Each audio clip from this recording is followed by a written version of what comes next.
Good morning, everyone. Hope you're doing good on this Wednesday. The Combine is underway in Indianapolis, although we haven't really gotten to the most interesting stuff, the stuff that you guys probably want to see, the on-the-field work. So we're not there yet, and like I said in my previous video on the Combine, the first wave is not the most compelling for Seahawks fans.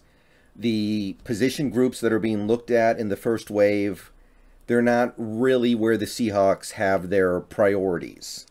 So there isn't a whole lot to look out for. Tomorrow, those players are going to take the field Thursday. Thursday late afternoon / evening, I think. So that'll be fun. But I don't know how much interest there will be for Seahawks fans.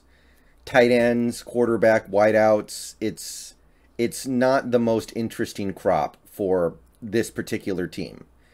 The future days will get a lot more interesting when we start looking at the other groups: offensive line, running back, defensive line, linebacker, defensive back. They're coming, but I wanted to talk a little bit about this first wave and what we can expect a little bit today, but mostly tomorrow when they're actually doing on-field drills. So I wanted to try to find some guys who might be interesting to watch as Seahawks fans in that first group: tight end, quarterback, wideout. And as today goes on, we might learn a little something about these prospects because they are going to be meeting with the media.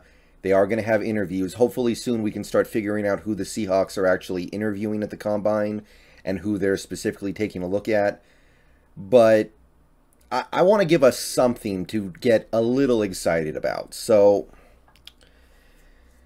let's start with quarterback. Obviously, as of right now, the Seahawks are settled at starting quarterback. There's no indication that Wilson's going to be moved right now. And if he is going to get moved, it is going to happen pretty quickly here, because you definitely have to have him moved before the draft. And honestly, you probably have to have him moved before free agency, because if teams get the sense that Wilson isn't on the market, they're going to make moves assuming they don't get him, and then he suddenly becomes available, and it's like, well, that's awesome. We did all this stuff assuming he wasn't going to be here. Now he's going to come here. Now you kind of messed everything up. So doesn't seem like we need a starter, but that backup position is open, so we can talk about that. Let's start with that. All right, so I got one name, just one name. You can call this kind of a sneak preview of my draft primers that'll happen after free agency opens up, late March and throughout April. But one quarterback that I'm going to give you right now is Skyler Thompson of Kansas State. This guy sounds a lot like Russell Wilson to me. So if you're looking for a backup to Russell Wilson and you decide to get him through the draft, it makes a lot of sense to me that Skyler Thompson would be that guy, because if you take a look at the way he plays and the way people write about him and the way in which people perceive him, it sounds a lot like Russell Wilson. He's a dual threat quarterback. He uses his legs a lot.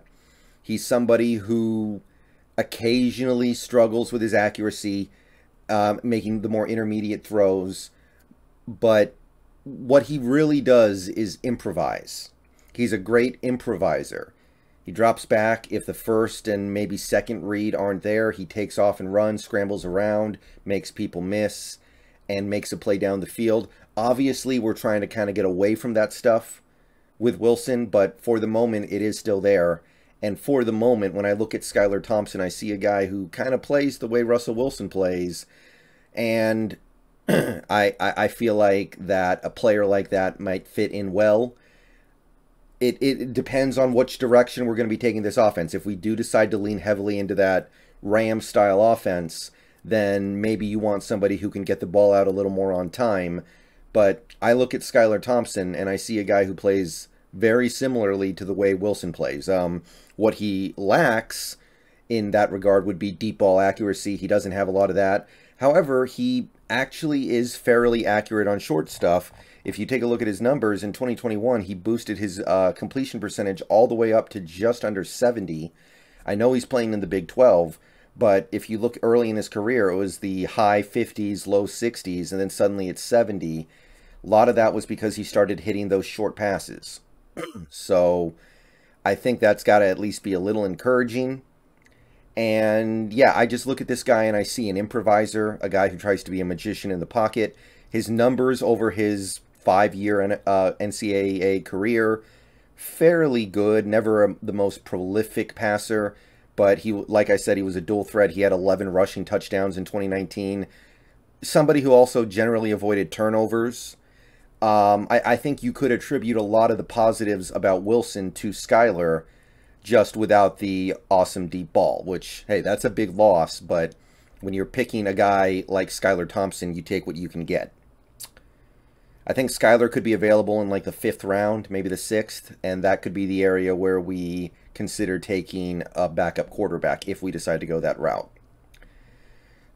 Next, we're going to do tight end, and tight end's kind of interesting because we definitely need some. We don't really have any tight ends on the roster right now except for Colby and I guess Mabry, but Mabry's not meant to ever really be active unless there's an emergency. So we need multiple tight ends. And I have advocated for a while now to get the tight end in free agency because the free agency class of tight ends is really strong. And honestly, the draft is kind of weak. There's no Kyle Pitts in this draft class. I don't even think there's a Pat Freiermuth. But one guy that I do want to talk about for a minute here would be the local boy, Cade Otton, Washington Husky of the last 4 years. Physical specimen. He's got pretty good hands. He can block, runs good routes. In terms of in terms of the like tangible physical attributes, he does all the things that you would want, but the production was just never quite there. His best year was 2019. He had 32 catches and 2 touchdowns, and we were kind of sitting there thinking, well, he'll probably have a breakout year in the next 2 seasons, and then go pro and maybe be a early 2nd or late 1st round pick, and it never happened. He didn't get to play with a good quarterback. The COVID year, that could have been his breakout year, honestly. I mean, he was on pace to make 2020 his breakout year, and then COVID happened. And then 2021, he didn't have a quarterback. We had a terrible offense. It was a disaster. He missed some games, I think. And a lot of the times when he played, he wasn't even really part of the game plan, it felt like. So it never manifested. And we're sitting here looking at a player who has less than 100 career catches, barely over 1,000 yards, and less than 10 touchdowns in 4 years. And yes, I know he missed some games, but nevertheless, it never took off the way we thought it could. But the talented player remains. So Cade Otton is the kind of guy who could really benefit from the combine because he gets to show off his abilities rather than his production, because the production never got there. And the fact that the production never got there means that the Draft Network projects Cade Otton to be like a late 2nd to early 3rd round pick. If he could slide into like the late 3rd round, maybe even the 4th round, and that happens. I remember Hunter Bryant, some people thought he was going to be a 1st round pick, and he went undrafted. Another tight end, by the way. So if he could slide a little bit into that 3rd round, or maybe even the 4th round, and you're sitting there as Seattle, and for some reason you haven't resolved your tight end position in free agency, might be a good idea to give Cade Otton a try. Even if you do bring in a number 1 tight end, like if you re-sign Gerald Everett, or you bring in David Njoku or whoever, bringing in Cade Otton to be the new Will Dissly might be a pretty good idea. Because he's a little Will Dissly-like, I think. I think he's a better version of Will Dissly in theory. Will he become one in practice? I don't know, but you have the opportunity to keep him in Washington State, keep him in the area. You know he'll like it here because he's been here for a while, and the talent is there. He will probably be a little undervalued in the draft because he's been in a terrible situation the last 2 years. Okay, wide receiver, finally, I'm going to take a look at one receiver who kind of caught my eye, and I'll say it straight up. I'm happy with where the Seahawks are with their receiver situation.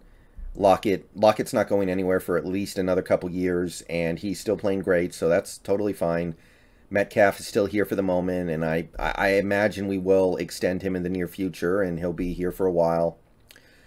And we need more time with Eskridge to figure out what we have, but I know the talent's there. I don't doubt that.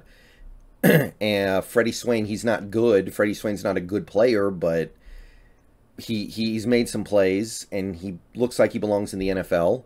And I even like our depth. Cade Johnson, Aaron Fuller, and I mean, Wilson really likes Penny Hart, so I guess there's something there. So I'm pretty happy with our receiver depth, but just for the sake of talking about it, one name that I do want to call out here, who should be a late-round pick, is Eric Ezukanma from Texas Tech. I tend to like those Texas Tech receivers. Last year I really liked Vasher. I don't know if you guys remembered, but I had a thing for TJ Vasher. Ended up going undrafted, but very big, very talented player. Just some questions about his motivation more than anything.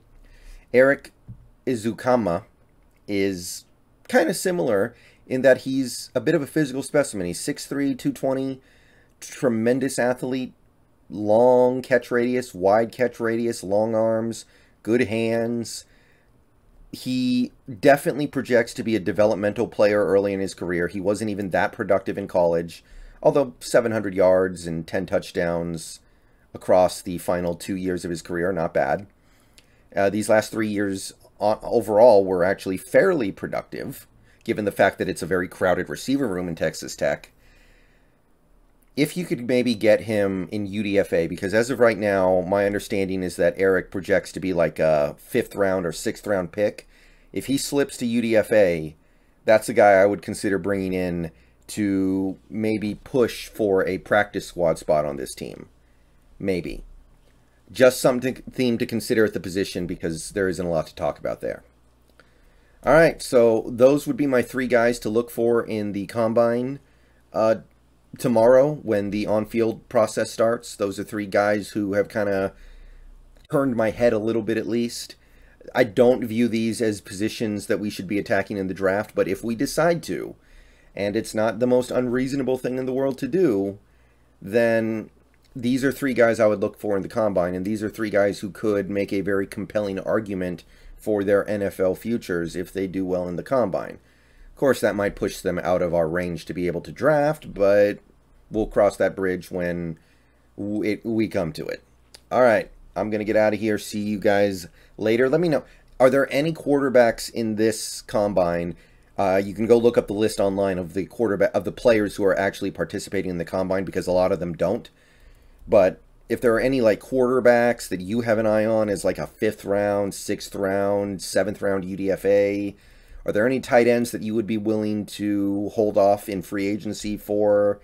Any receivers you think could bolster our depth a little bit, maybe give us something a little better at receiver 5 than Penny Hart, or maybe even push Freddie Swain? If you have somebody, let me know, because that's what's going to be on TV tomorrow, and we got to find a way to make it entertaining somehow. So, yeah, that's all I got. See you guys later. There will be another video later today, Mariners talk, and hope to see you there. But peace out, go Hawks.